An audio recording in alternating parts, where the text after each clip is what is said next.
Donald ட்ரம்போட டைரக்ஷனில் release ஆன படம் இன்றையோட சரியா 100வது நாள் ஓடிக்கிட்டு இருக்கு. அதாவது இன்றைக்கு 7ஆம் தேதி 6ஆம் மாதம் 2026ங்கிறதால ஜஸ்ட் ஒரு 2-3 வீக்ஸில் இந்த போரை நான் முடிவுக்கு கொண்டு வந்துடுவேன்னு சொல்லி டொனால்ட் ட்ரம்ப் ஆரம்பித்த இந்த போர் படம் இன்றையோட சரியா 100வது நாள் ஓடிக்கிட்டு இருக்கு.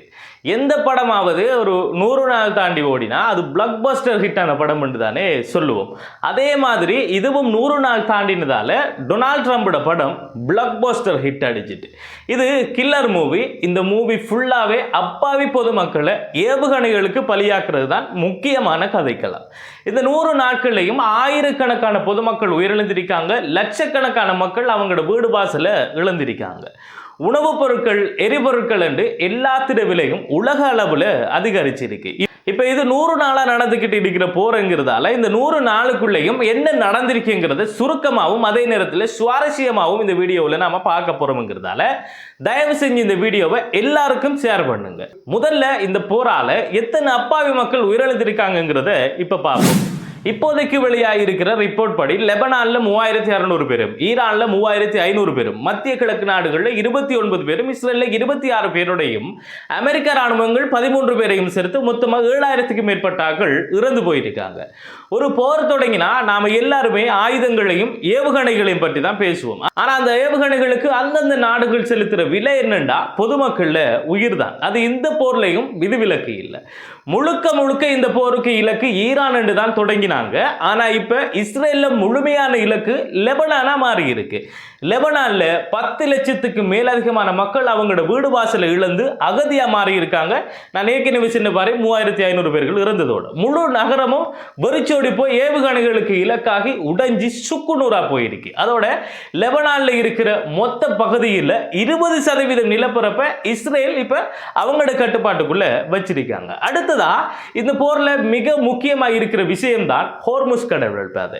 இந்த வழியால தான் உலகத்துக்கு தேவையான 20% எரிவாயு கொண்டு போகப்படுது.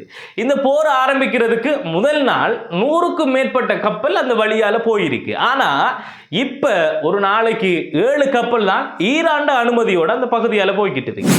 அப்ப இந்த உலகத்துக்கு தேவையான எவ்வளவு எரிவாயுக்கள் அந்த பகுதியால அதால போகாம தடுக்கப்பட்டிருக்குங்கிறது இதிலே நமக்கு உள்ளது.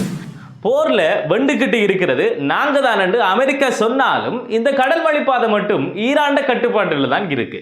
யாராச்சும் வந்து நமக்கிட்ட ஒரு போட்டோவை காட்டி இந்த போட்டோ பிளாக் அண்ட் ஒயிட்ல சும்மா கலர்ஃபுல்லா இருக்குன்னு சொன்னா ஓங்கி காதிலே ஒரு அறவிடணும் போல இருக்கும். ஏனண்டா அது கலர்ஃபுல்லா இருக்கணும், இல்லண்டா பிளாக் அண்ட் ஒயிட்டா இருக்கணும். ரெண்டும் ஒரே நேரத்தில் இருக்கவே இயலாது. அதே போலதான் இதுவும். ஹோர்முஸ் கடல் வழிப்பாதை ஈரான் கட்டுப்பாட்டில் இருந்தா ஈரான் தான் லீடிங்ல இருக்கணும். ஆனா லீடிங்ல இருக்கும் அமெரிக்கா, முக்கியமான கடல் வழிப்பாதை ஈரான் கட்டுப்பாட்டில் இருக்கும். என்னென்ன சொல்றானுங்க பாருங்க. அடுத்த முக்கியமான மாற்றம் என்னண்டா உலக நாடுகள் அதிகரிச்சிருக்கிற பெட்ரோல் விலை. இதுக்கு நம்முடைய இலங்கையும் இந்தியாவும் ஒரு விதிவிலக்கு இல்லை. இந்த போர் தொடங்குறதுக்கு முதல்ல ஒரு பெரல் கச்சா எண்ணெய் $70 போயிட்டு இருந்துச்சு. இப்ப இந்த போரால $120 வரைக்கும் அது இப்ப அதிகரிச்சிருக்கு. இதால உலகத்துல 146 நாடுகள்ல எரிபொருள் விலை அதிகரிச்சிருக்கு. மியான்மர்ல 90%, நைஜீரியாவில் 50% அதிகரிச்சிருக்கிறது தான் இங்க ஹைலைட் பண்ண வேண்டிய விஷயம். அப்படியேண்டா கிட்டத்தட்ட 90%க்குள்ள மியான்மர்ல ஏற்கனவே வித்துக்கிட்டு இருந்த விலையை விட ஒரு மடங்கு கூட நம்ம நாட்டிலே எல்லாம் அந்த அளவுக்கு இல்லைங்கிறது நினைச்சு நாம இப்ப பெருமைப்படணும். இனி எரிபொருட்கள் விலை அதிகரிச்சா உணவுப் பொருட்கள் விலையும் ஆட்டோமேட்டிக்கா அதிகரிக்கும்ங்கிறது நமக்கு தெரிஞ்ச விஷயம். அதுவும் நடந்துகிட்டு தான் இப்ப இருக்கு. அது மட்டும் இல்லாம உலக பங்கு சந்தைகளும் சரிவடைஞ்சிருக்கு. இப்படியே போனா உலகத்தோட பொருளாதாரமும் ஒரு கேள்விக்குறியா மாறிடும்ங்கிறது அனுமானிச்சுட்டு அமெரிக்காவுக்கும் ஈரானுக்கும் இடையில ஒரு சமாதான பேச்சுவார்த்தை நடத்துறதுக்காக ஏப்ரல் 8ஆம் தேதி சீஸ்ஃபயர் அறிவிச்சிட்டு பாகிஸ்தான் நடுவரா கடமையாற்றி ஒரு போர் நிறுத்த ஒப்பந்த பேச்சுவார்த்தையை நடத்தினாங்க. இது ஏப்ரல் மாதம் 11ஆம் தேதி, அடுத்தது 12ஆம் தேதி என்று நினைக்கிறேன். ஏப்ரல் 11, 12ஆம் தேதியும் பாகிஸ்தான்ல இருக்கிற இஸ்லாமாபாத்ல நடந்துச்சு. ஈரானும் அமெரிக்காவும் அணுவாயுத உற்பத்தி தொடர்பான விஷயத்துல 2 பேரும் முன்னுக்கு பின் முரணான கருத்துக்களை கொண்டு வரதால இந்த போர் நிறுத்த பேச்சுவார்த்தையை தொடர்ந்து நடத்தி அதுக்கு ஒரு முடிவு காண இயலாத ஒரு நிலைமையை ரெண்டு பேரும் சேர்ந்து உருவாக்கி இருக்காங்க.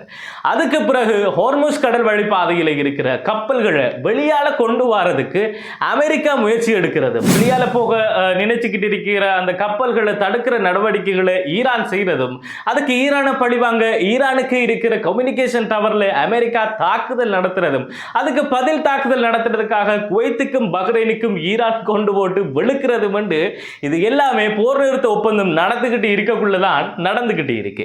இந்த நிலைமையால இப்பயும் அந்த பகுதியில் ஒரு பதட்டமான சூழ்நிலை தான் இருக்கு. இதுவரைக்கும் இந்த போர் நிறுத்த ஒப்பந்தம் ஒரு உலக நாடுகள்ல கனவாகவே மாறிக்கிட்டு இருக்கு. பராக் ஒபாமாவோட ஆட்சி காலத்துல அமெரிக்கா ஈரானோட வச்சிருந்த இந்த அணு ஆயுத பேச்சுவார்த்தை தொடர்பான ஒப்பந்தத்தை மீறி தன்னிச்சையா என்ன நடக்குதுன்றா அந்த தன்னிச்சையா அமெரிக்காவை வெளியில கொண்டு வந்தாரு டொனால்ட் ட்ரம்ப். கொண்டு வந்ததோட மட்டும் நிறுத்தாம அது ஒரு முட்டாள்தனமான ஒப்பந்தம் என்று பகிரங்கமா அறிவிச்சிருந்தாரு. இப்ப திருடனுக்கு தேள் கொட்டின மாதிரி ஹோர்முஸ் கடல் வழிப்பாதையை ஈரானுக்கிட்ட இருந்து மீட்டு எடுத்துக்கையும் இயலாம, அணு ஆயுத ஒப்பந்தத்தை ஒத்துக்கையும் இயலாம அந்த மனுஷன் டொனால்ட் ட்ரம்ப் படுற பாடு அவருக்கு மட்டும்தான் தெரியும். அது மட்டும் இல்லாம இது இஸ்ரேல்காரர்களும் அமெரிக்காட உயர் அதிகாரிகளை உளவு பார்த்து டேட்டாக்களை சேகரிக்கிறாங்க என்கிற ஒரு செய்தியும் இப்ப வெளிவந்திருக்கிறதால டொனால்ட் ட்ரம்ப் இஸ்ரேலுக்கிட்டையும் மாட்டிக்கிட்டு தவிக்காரு என்கிறத நாம எந்த ஒரு மீடியாவும் சொல்லாம ஏத்துக்கொள்ளணும். இப்ப இந்த 100 நாள் போர்லையும் யாருக்கு லாபம் இருக்குங்கிறத விட யாருக்கு நட்டம் இருக்குங்கிறத நாம கட்டாயமா பார்க்கணும். மத்திய கிழக்குல நடந்த இந்த போரால மத்திய கிழக்குல மட்டும் அதோட பாதிப்பு நடந்து கொள்ளாம ஆசியாவுல எரிபொருள் விலை அதிகரிச்சிருக்கு. இதால யாருக்கு நட்டம்? நமக்கு நட்டம். ஆப்பிரிக்காவுல உணவுப் பொருட்கள் விலை அதிகரிச்சிருக்கு. இதால ஆப்பிரிக்க மக்களுக்கு நட்டம். ஐரோப்பாட பொருளாதாரம் வீழ்ச்சி அடைஞ்சிருக்கு. இதால ஐரோப்பிய மக்களுக்கு நட்டம். அமெரிக்காவுல பங்குச்சந்தை சரிவடைஞ்சது எரிபொருட்கள் விலையும் அதிகரிச்சிருக்கு. அதோட உணவுப் பொருட்கள் விலையும் முந்தையதை விட இப்போ அதிகரிச்சிருக்கு. இதால அரசாங்கத்துக்கு, அதாவது அமெரிக்கா அரசாங்கத்துக்கு நட்டமோ இல்லையோ அமெரிக்க நாட்டு மக்களுக்கு மிகப்பெரிய ஒரு நட்டம். அது மட்டும் இல்லாம ஒவ்வொரு நாட்டிலையும் இருக்கிற எல்லா பொதுமக்களும் தான் இப்படியான போர்களால பாதிக்கப்பட்டு வராங்க. இப்ப இந்த போர் ஒரு முடிவுக்கு வருமா? சமாதான பேச்சுவார்த்தை நடந்து ஒரு தீர்க்கமான முடிவு எடுக்கப்படுமா? இல்ல திரும்பியும் போர் நடந்து மியான்மர்ல 90% எரிபொருள் விலை அதிகரிச்ச மாதிரியே நம்மளோட இந்தியா இலங்கையிலையும் விலை அதிகரிக்குமா?